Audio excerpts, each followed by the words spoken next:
పరాయివాడి భార్యకి దావీదుకి పుట్టిన అక్రమ సంతానం చంపేశాడు. మరి లోతు కూతురికి పుట్టిన వాళ్ళు ఏమవుతారు? సక్రమ సంతానం అవుతారా, అక్రమ సంతానం అవుతారా? వీళ్ళిద్దరిని ఎందుకు చంపలేదు?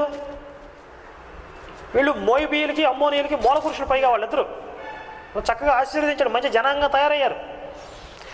ఈ లోతు కూతురికి మధ్య జరిగిన వ్యభిచారం గురించి చెప్తూ ఈ విజయప్రసాద్ రెడ్డి అంటాడు, అందులో లోతు తప్పేం లేదండి, ఈ లోతు కూతురులో దొంగ మొండలు తాగబోపించి అలా చేశారంటాడు.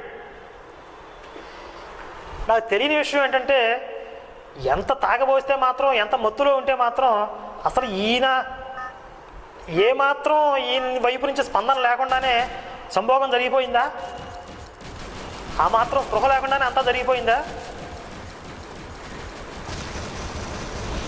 అంటే అలా కూడా జరిగిద్ది అనమాట. ఏ మనిషి తన ఒక వ్యక్తి నుంచి ఏమాత్రం స్పందన లేకుండా సంభోగం చేసేయచ్చు అనమాట మత్తులో ఉంటే.